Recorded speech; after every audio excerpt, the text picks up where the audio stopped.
Hello बच्चों, let's read this question. The question says when the rate of reaction is independent of concentration of reactants, then the order of that chemical reaction is option A 1, option B 2, option C 3 and option D 0.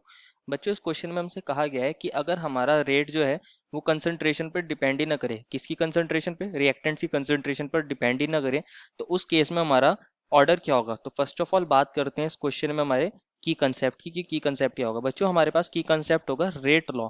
हमें rate law लिखना आना चाहिए। Rate law की help से हम क्या कर सकते हैं, रिलेट कर सकते हैं हमारे ऑर्डर को और रेट को। रेट लॉ हमारे पास ऑर्डर और रेट के बीच का रिलेशन होता है। देखते हैं इसको लिखते कैसे हैं। मेरे पास कोई रिएक्शन है ए टू पी, जहाँ ए कोई रिएक्टेंट है और पी कोई प्रोडक्ट बना रहा है। तो अगर मैं इसके लिए रेट लॉ लगाना चाहूंगा तो मैं लिखूंगा रेट इज इक्वल्स टू के क्या होता है बच्चों हमारे पास, rate constant into concentration of A और इसकी पावर एन, जहाँ एन क्या होता है ऑर्डर, और यही हमें निकालना है। क्वेश्चन ने कहा है हमें कि रेट जो है बच्चों वो कंसंट्रेशन पे डिपेंड ही नहीं कर रहा है। कंसंट्रेशन पर डिपेंड नहीं कर रहा है तो ये वाली वैल्यू क्या होगी बच्चों हमारे पास 1। तो हमारे पास रेट आ जाएगा के।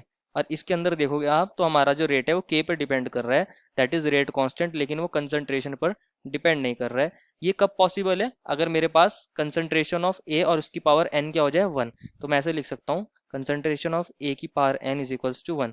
और बच्चों हमारे पास मैथ्स में एक प्रॉपर्टी होती है, अगर कोई हमारे पास वैल्यू है और उसकी पावर में जीरो कर दूं तो वो 1 के इक्वल होता है। मतलब ये जो एन है ये जीरो रहा होगा। तो मैं इसको ऐसे लिख सकता हूँ ए की power zero is equals to 1। A की power zero is equals to 1 means हमारा यहाँ ऑर्डर क्या आ गया है बच्चों, ऑर्डर आ गया है हमारे पास जीरो। तो the final answer is option number D 0। I hope you understood it well and best of luck.